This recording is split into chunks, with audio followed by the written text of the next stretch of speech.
Morning everybody. Well, today was supposed to be a kind of celebratory day, wasn't it? The first official event day of the Australian Grand Prix, the start of the season, but the whole Formula One world has been kind of shocked and saddened by the news that that race director Charlie Whiting passed away overnight in Melbourne, and it is a real shock. It's going to be a shock to our sport that we're going to feel for some time. And make no mistake, our sport is going to be suffering as a result of this, not only because he was such a nice guy, and I mean that, it didn't matter whether you were a mechanic, a journalist, a driver or a team principal, it didn't matter. He always had time for you to stop and explain things or answer questions for you, whether that was in the paddock or even whether it was having a glass of red wine with him in the evening at a hotel bar somewhere. He always made time for you. He was so passionate about Formula One. But the sport's going to suffer as well because he did so much for the world of Formula One. He was a passionate guy about what he did.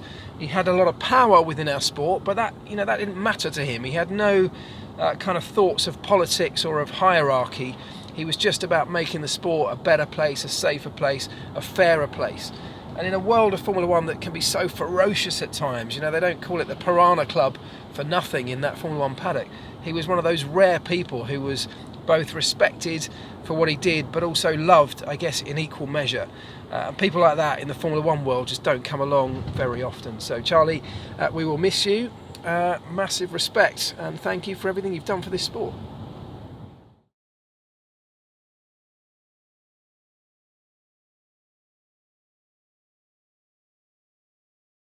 Today we'll be doing a race preview for the Australian Grand Prix, as promised yesterday, with a prize to give away at the end. But first, I'm here at last year's champion's home, Mercedes-Benz World, to do a talk about Formula One. Still absolutely love this installation, by the way. It is just brilliant. What a great way to view a Formula One car exploded into millions, thousands of pieces. There are, however, one little detail that always annoys me whenever I come here. Let me show you.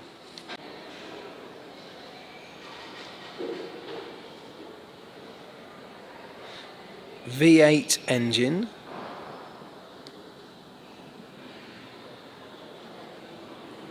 V10 exhaust pipes.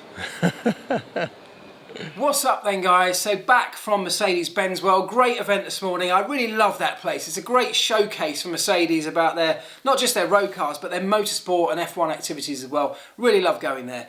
Anyway, that went really well, but we have to now get on with our Grand Prix preview, the Australian Grand Prix preview. So just like last year, and just like I'll do it every race this year, I'll be previewing the Grand Prix, looking at the circuit, the challenges that it throws up for drivers, for the teams and engineers as well. But this year there's going to be a difference because I've teamed up with the gpbox.com, link in the description. So if you don't know who they are, go and check them out because I only discovered them quite recently, I'll be absolutely honest.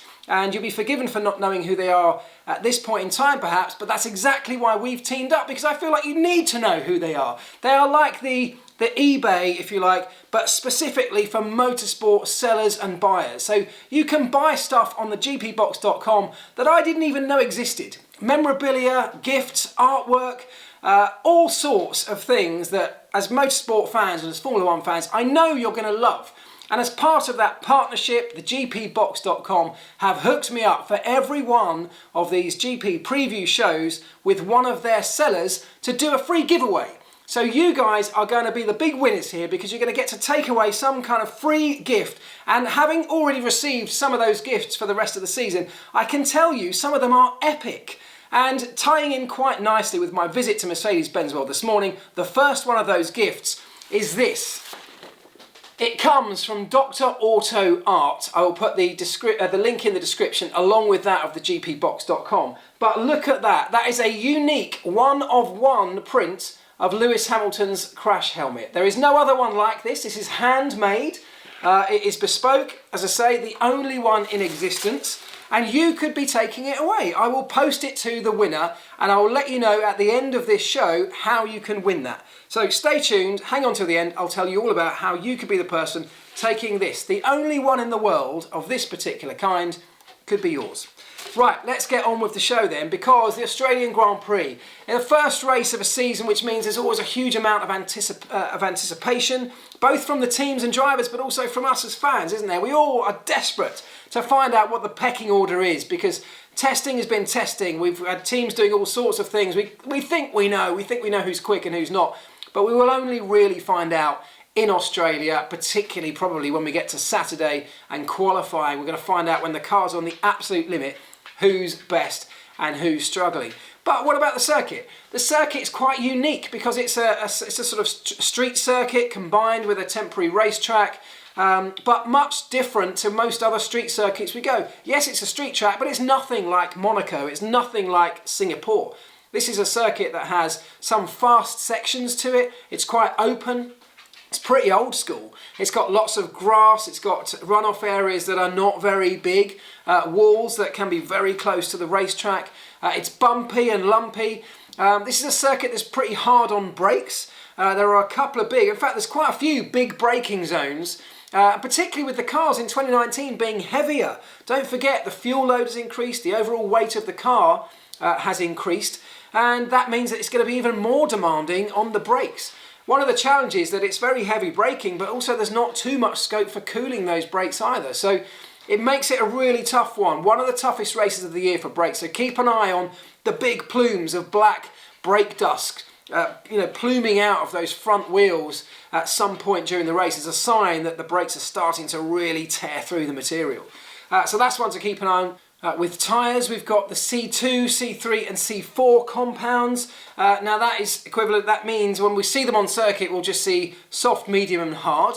But C2, C3 and C4 roughly equate to the medium, soft and ultra soft of last year's tyre compound. So if you want to make a comparison, that's roughly how you do it. This is not a circuit that's particularly hard on tyres. The circuit, not super abrasive, there's not a huge amount of lateral stress for sustained periods. In fact, one of the difficulties here is warming up the front tyres particularly, because there's no kind of long duration corners that you find in some of the circuits, and that's really one of the areas when you can really lean on the tyre for a long time. That's how you get temperature in on the warm-up lap, ready for that all-important qualifying lap, for example. But that's going to be a challenge here, so you'll see drivers weaving themselves down the straight on their warm-up laps, desperately trying to build temperature, stamping on the brake pedal, trying to build temperature in there that might emanate through to start warming the core bulk of that Pirelli tyre up to generate the grip that they need. It's a bumpy circuit. Most road circuits, street circuits are, but this one's quite bumpy. It's old school. Most of the sections of this racetrack haven't been resurfaced for a while, which means that with constant use as they get, it starts to get lumps and bumps. And those bumpy sections in the braking zones particularly really upset the car when you're stamping on the brake trying to slow it down. Really starts to bounce and it's very easy to lock a tyre and flat spot it, and then you're in a world of pain. This is a circuit that, because it doesn't get used very much, very rarely, that on the first day of the weekend, Friday, when the practice running starts, grip levels will be super low, very low. And that means for the teams, massive challenge, because how do you set up your car based on the data you're collecting from Friday when you know that grip levels are going to change enormously over the course of the weekend? Well, what they do is, of course, they gather that data and then they have to sort of factor in, sometimes by a little bit of guesswork, factor in how much they think grip levels are going to rise and how that might then impact their car. There's a lot of very clever people both at the circuit and at the team's factories back in Europe trying to work that out. So they get a setup on the car by Saturday that they think will come into its prime, come into its optimum by Saturday afternoon and of course later for the race. It's quite often a circuit that we see a one-stop strategy being the optimum. We saw it last year and I actually think it's highly likely we're going to see that again because tyre degradation is pretty low. And I find that a shame really. I think that we should have been doing something. We're making changes to Formula One. We should be doing something to prevent or to minimise teams all opting for this same one-stop strategy that kind of ends up sometimes just putting a dampener on what otherwise could be a great, spectacular, strategy-based race.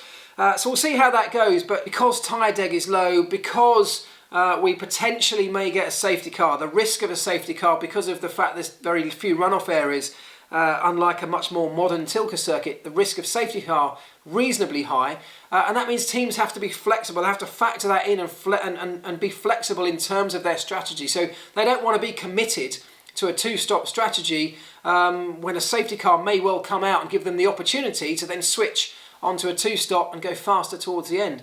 So I think it's going to be interesting. I cannot wait to see what the drivers and teams in their new cars, new drivers in new teams, new drivers in Formula One, how are they going to cope with this? Are we going to see teams making use of the extra fuel loads? Personally, I don't think so. This is a circuit where weight really takes a penalty in terms of lap time. I think something like 10 kilos of fuel is about 0.4 of a second of a lap. So you're going to want to keep the fuel load as minimum as you can going into the start of the race. So that means I think teams are going to avoid using that extra fuel space in the tank that they've been given within the regulations this year, given that the cars are already heavier than they were last year. So I think it's going to be a really interesting one. I cannot wait to see who's quick and who's not, who's got the reliability. If you're at the back of the field, if you're a midfield team that maybe doesn't have the out-and-out pace, these are the kind of races at the early part of the season that you can pick up valuable points just by being there at the flag, staying out of trouble at the race start. Keeping it on the circuit, not dipping a wheel onto the grass and spinning it off into the barriers. Here we go. Grandstands will be packed on the left-hand side. The pit lane on the right really takes me back to working in the sport, that slightly unique pit lane for the first race of the season. First corner, bumpy on the way in, using that curb, the inside curb, and running it out wide onto the exit curb. Same here, running out wide over these curbs. They're very low curbs, they're not aggressive in any way around this particular circuit, so you've got to use them to be able to get the lap time. Now this is a massively heavy braking zone, one of the first big braking zones around the lap, a sort of place Daniel Ricciardo loves to lunge it up the inside and go for an overtake, really slowing the car down massively. This circuit's really hard on brakes because of corners like that and not very many longer straights to cool those brakes and things down. Using the inside curb here and then running out wide again. The first curb is very low, the second curb here is like a big sausage curb. Get over that too heavily and it will launch the car, really upsetting it. You definitely don't want to push too hard around that section. Here we go then, running out wide on the exit of here, just keeping the wheels off the grass. That is treacherous in the dry, let alone in the wet. Flat out all the way then through here, hard on the brakes again, desperately not getting onto the grass with your left hand wheel. Clipping the curb on the inside, running wide on the curb on the exit, then running incredibly close to that wall, as close as you dare to flat straight line that corner, keeping it flat towards the inside. And again we've got grass at the braking point out here. Braking hard, not dipping your wheel onto the grass again. Clipping that curb, using the inside curb here at this exit before getting flat on the throttle. All the way through here is flat in a modern Formula One car. The car on the edge of adhesion with the tyres gripping on for dear life. Running it out to the wall, then braking hard, using that inside curb, not hitting the bollard.